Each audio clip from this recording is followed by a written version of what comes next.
ভেন্ডি বা ঢ্যাঁড়স তো অনেক রকমভাবেই রেসিপি তৈরি করে খেয়েছেন। একদিনের জন্য হলেও এই রেসিপিটি ট্রাই করবেন। গরম গরম ভাত, রুটি, পরোটা সমস্ত কিছুর সাথেই একদম জমে যাবে। একটু ভিন্নভাবে করব, সম্পূর্ণ ভিডিওটা না দেখলে বুঝতে পারবেন না। নমস্কার বন্ধুরা, শ্বশুর বৌমা রান্নাঘর অ্যান্ড ব্লগ চ্যানেলে সকলকে স্বাগত। তাহলে রেসিপিটি কি করে তৈরি করব সেটাই দেখে নেওয়া যাক। সবার প্রথমে এইখানে আমি ঢ্যাঁড়স বা ভেন্ডি নিয়েছি।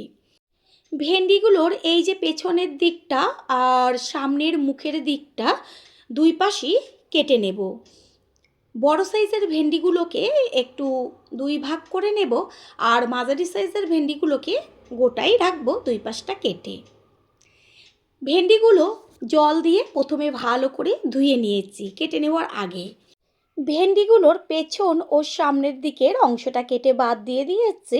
আর যেহেতু ভেন্ডিগুলো মাঝারি সাইজ ছিল সেই কারণে গোটা গোটাই রেখেছি, আর যেটা বড় ছিল সেগুলো দুই টুকরো করে নিয়েছি।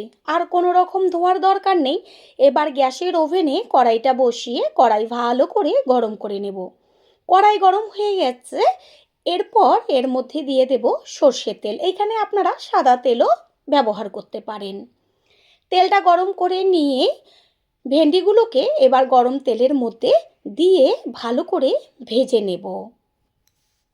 ভেন্ডিটা তেলের মধ্যে দেওয়ার সাথে সাথেই খুন্তি দিয়ে ভালো করে নেড়েচেড়ে দিতে হবে। আর প্রথমেই আমি লবণ ব্যবহার করব না, এতে কি হবে, ভেন্ডির মধ্যে যে লালা ভাবটা থাকে সেটা বেরিয়ে আসবে লবণ দেওয়াতে, আর ঝরঝরে ভাজাটা হবে না, ভেন্ডিটা একদম নরম হয়ে যাবে। এবার দিয়ে দিচ্ছি কালারের জন্য হলুদ গুঁড়ো। হলুদের পরিমাণটা একদম সামান্য দিয়েছি। হলুদটাকে মিশিয়ে নিয়ে এইভাবে ভেজে নেব। মিডিয়াম টু লো ফ্লেমে ভেন্ডিগুলোকে ভাজতে হবে, এতে ভাজাটা খুব ভালো হবে আর ভেন্ডির গায়ের থেকেও কালারটা চেঞ্জ হবে না। একটু বাদে বাদে নেড়েচেড়ে দিতে হবে। ভেন্ডিটা প্রায় ভাজা হয়ে এসে এই পর্যায়ে আমি ব্যবহার করেছি লবণ। এবার লবণটা দিলে ভেন্ডিটার যে হ্যাল হ্যাল ভাবটা থাকে সেটা বেরোবে না, সুন্দরভাবে ঝরঝরা হয়ে ভাজা হয়ে যাবে। ভেন্ডিগুলো ভেজে নেওয়া হয়ে গেছে, এবার একটা পাত্রে ঢেলে নিচ্ছে। আর ওই কড়াইটায় গ্যাসের ওভেনে বসিয়ে দিয়ে দেব সর্ষের তেল। তেলের পরিমাণটা দেখা গেল কতটুকু দিয়েছি। তেলটা হালকা গরম হলে দিয়ে দিচ্ছি একটা শুকনো লঙ্কা। লঙ্কাটাকে প্রথমে ভালো করে ভেজে নেব। তারপরে দিয়ে দেব 1 চা চামচ সাদা জিরে, 1 চা চামচ কালো সর্ষে। এই রেসিপিতে এই যে মশলার ফোড়নটা, এটা একটু বেশি দিতে হবে। গ্যাসের ফ্লেম লোতে আছে, তেলের মধ্যে ফোড়নটাকে ভালো করে ভেজে নেব। তারপরে দেব গোটা ধনে। আমি বেশ থেতনির মধ্যে একটু আধখানা করে ভেঙে নিয়েছি, কারণ গোটা ধনে দিলে পরে অতটা টেস্ট আসবে না। একটু ভেঙে চুড়ে দিয়েছি, এটাও প্রায় 1 চামচ। ফোড়নটাকে ভালো করে ভেজে নেব। ফোড়নটা বেশ যখন লাল লাল হবে সেই পর্যায়ে এর মধ্যে দিয়ে দেব 1 চা চামচ পরিমাণ হিং। অবশ্যই যে কটা উপকরণ আমি ব্যবহার করব কেউ একটাও স্কিপ করবেন না। হিংটাকে দিয়ে তেলের সাথে নেড়েচেড়ে নেব। হিংয়ের এত সুন্দর একটা মিষ্টি গন্ধ বেরোবে সাথে ফোড়নের। তারপরেই দিয়ে দেব লম্বা লম্বা করে পাতলা করে কেটে নেওয়া আলু। এতে আলুর সাইজটা ঠিক এরকম লম্বা করে কাটবেন। গ্যাসের ফ্লেম লোতে রেখে আলুটাকে তেলে ভালো করে মিশিয়ে নেব। আলুটা তাড়াতাড়ি সিদ্ধ হয়ে যাবার জন্য দিয়ে দিচ্ছি পরিমাণ মতন লবণ, আর দেব কালারের জন্য হলুদ গুঁড়ো। এবার লবণ আর হলুদটাকে আলুর সাথে মিশিয়ে আলুটা ভাজা পর্যন্ত অপেক্ষা করব।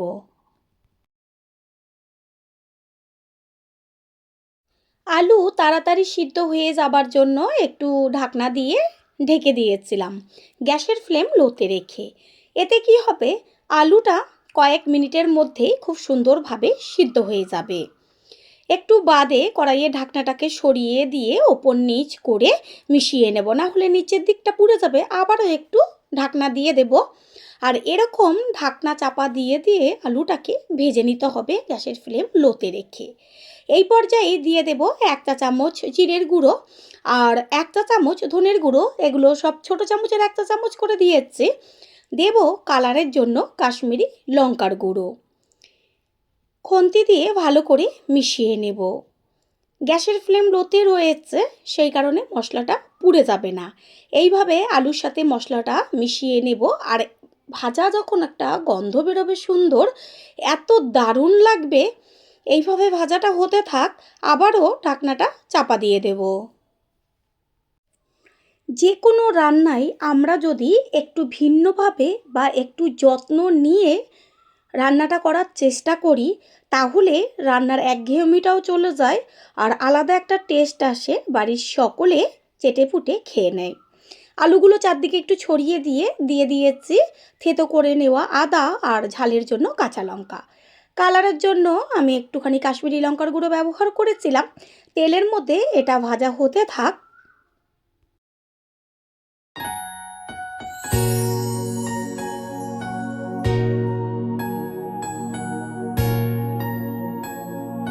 আলু এইখানে অর্ধেকের বেশি ভাজাতে সিদ্ধ হয়ে গেছে। এই পর্যায়ে দিয়ে দিচ্ছি ভেজে নেওয়া ভেন্ডিগুলোকে।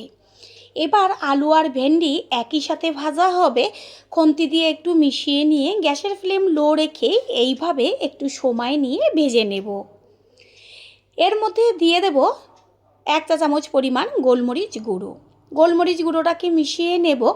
পুরনো বন্ধুদের সবসময় আমাদের পাশে এইভাবে ভালোবেসে থাকার জন্য অনেক অনেক ভালোবাসা।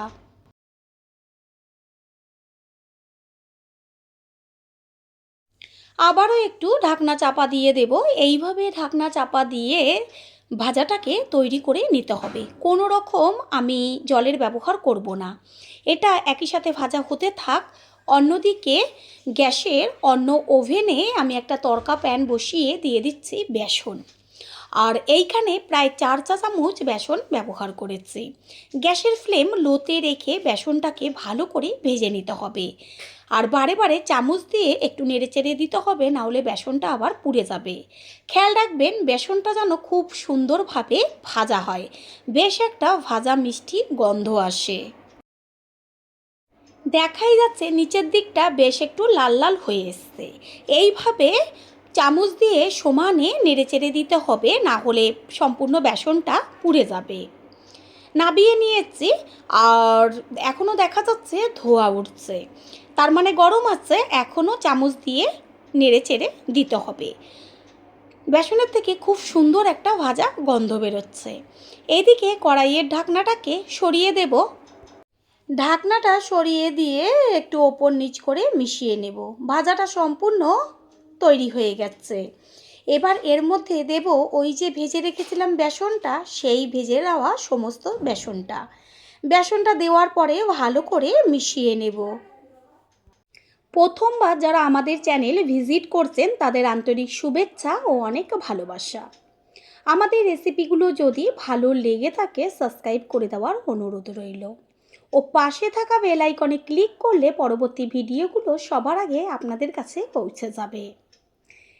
বেসনটা তো ভালো করে মিশিয়ে নিয়ে 3 থেকে 4 মিনিট মতো ভেজে নিয়েছি। এবার চটপটা হওয়ার জন্য দিয়ে দিচ্ছি লেবু। এইখানে আমি একটা গোটা পাতিলেবুর রস ব্যবহার করেছি।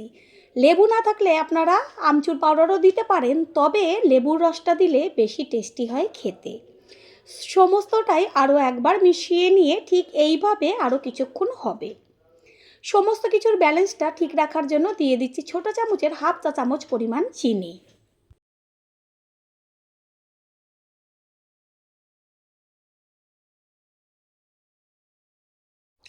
ভেন্ডি আর আলু খুব সুন্দরভাবে সিদ্ধ হয়ে গেছে।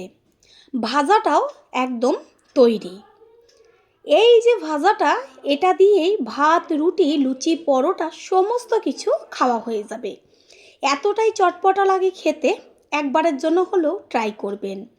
তারপর খেয়ে কমেন্ট করে জানিয়ে যাবেন যে রেসিপিটি কেমন হয়েছিল। সম্পূর্ণ তৈরি হয়ে গেছে, গ্যাস অফ করে দিয়েছি। এবার একটা পাত্রে ঢেলে নিচ্ছি। তৈরি হয়ে গেল আজকের রেসিপি। আশা করি রেসিপিটি ভালো লাগলো। আর যদি ভালো লেগে থাকে একটা লাইক, কমেন্ট, পারলে একটা শেয়ার করে অবশ্যই জানাবেন।